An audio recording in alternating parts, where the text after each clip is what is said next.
So, accessible gadgets for gamers, evaluating and applying video game accessibility in therapeutic settings. That is the topic of the day. And I do want to talk a little bit about my journey there because I think the journey is just as important as the lesson itself. But when like I said a little bit before, when I was working as the chief of amputee at Walter Reed, accessibility became everything for me. I had to learn very quickly how to figure out different ways for people to be able to engage in any part of life.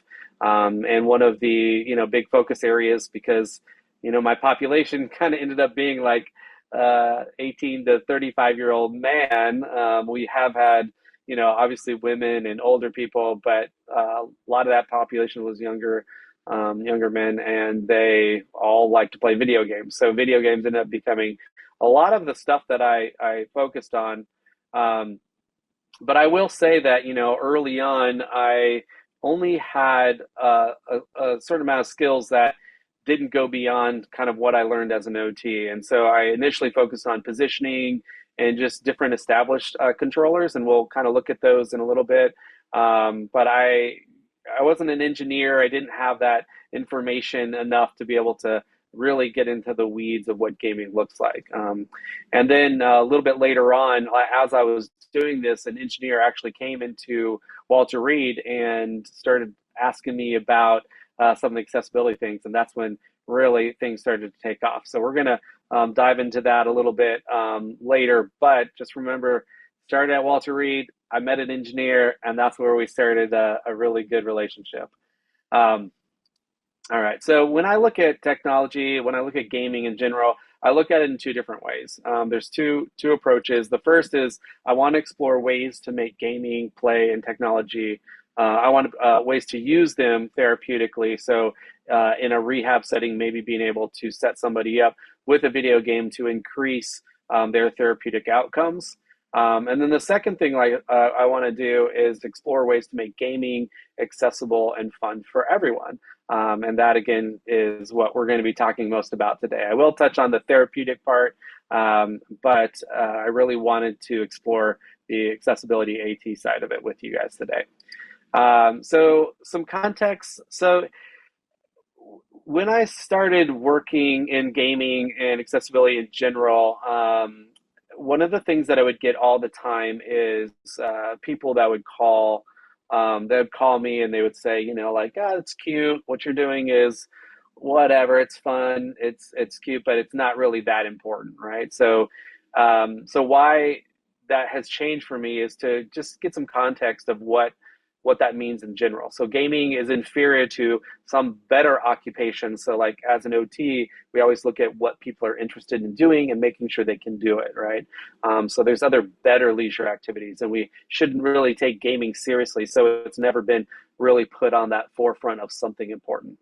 So I want to give you some context. So if you look at statistics, so one of the, in our profession, gardening is always like this lauded leisure activity. Like it's good, it's outside, you breathe the fresh air and all these things, right? So I wanted to get some statistics that I could compare the importance of gardening, the people that are gardening, to the importance of gaming to people that are gaming.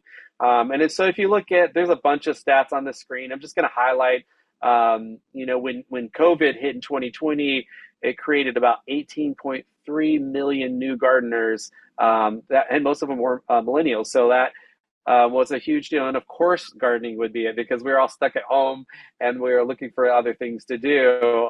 So if you kind of look at these recent stats, and this was back in 2023, so a couple years old, but right now estimated in American households about 185.9 million gardeners. And if you look at what gaming is, so this is from the ESA, the Electronic Software Association.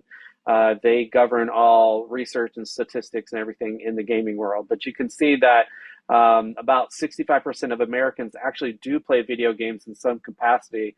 And there is actually 212.6 million Americans that play at least 1 hour per week of video games. So there is a lot. And actually, there's even more that we're seeing that are playing video games in general. So, um, you know, so I just want to make some context that, when we think it's silly or whatever, the reality is that there's a lot of people that do it, and I don't want to miss those people if they're out there and they're not able to play. So first things first, there's that, right? So I mentioned that engineer to you. So Warfighter Engaged, this is a nonprofit that I am the chief medical officer for, and I'm not there's nothing here that I'm trying to get out of here. I just want to explain the story for you because this is how we have kind of gotten to where we are.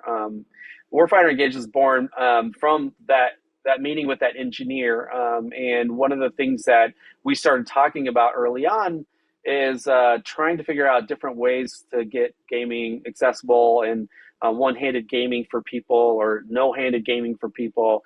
And he came in, and I was doing work with splints and whatnot, and positioning and using different types of controllers. And he's like, well, why don't you just rewire that? Like, put that over there, and put a hole in this thing, and do this right here. And I was like, I don't know how to do any of that. And he said, well, how about I do that, and I'll help you kind of with these patients who want to be able to play. And I said, okay, let's do it. So we came up with this nonprofit and started to do a lot more with that just in general. And you can see in that top left corner, there's kind of one of my first splints for video games. Again, I was just trying to figure some way to do it, and using the same type of material that I would use for a regular splint, I could do to hold a controller or to position a controller, and we have evolved quite a bit from there. So I'm going to go a little bit more in depth on those things,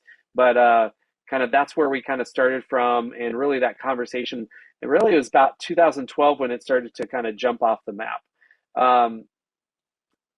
I'm not going to go in too much depth of the history of accessible gaming, but I do want to point out a couple big highlights.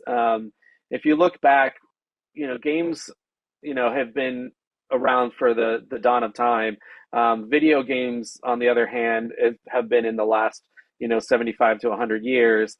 And even early on in the 1950s, one of the first kind of digital games, Birdie the Brain, started kind of the conversation of accessibility. And it really has progressed quite a bit in small steps initially, which is kind of a lot of stuff in AT. But now it's really kind of rapidly changing and moving. But another really cool highlight, and some of you guys might be familiar with the original Nintendo back in the 1980s. But if you look at the picture in the middle center, it shows one of the very first adaptive controllers that was ever made, and it was made in very small quantities. If you ever get a chance to see this in person, it's a real treat.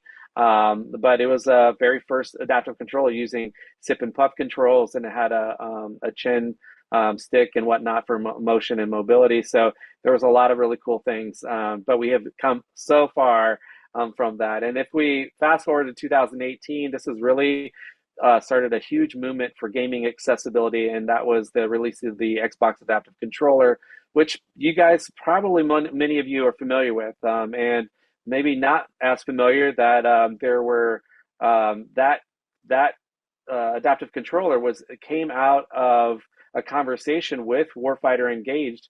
Microsoft and Xbox reached out to us and saw what we were doing with adaptive gaming, and they invited us to Microsoft to start talking about an adaptive controller and kind of what they could possibly do to make gaming better and more accessible for more people.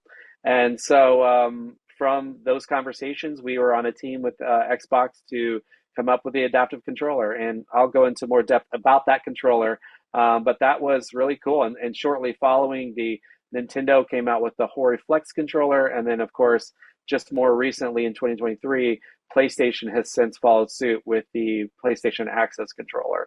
And even most recently, Xbox just about a month ago came out with a new one-handed joystick. And I don't have I actually have a picture in here, but I'll show you. Like, I just got my hands on one. I'm excited to try it out, but it's the Xbox Adaptive Joystick, which is a one-handed controller. And I have a picture on the screen later, but that's a really cool new one-handed joystick that that will really enhance a lot of people's ability to play.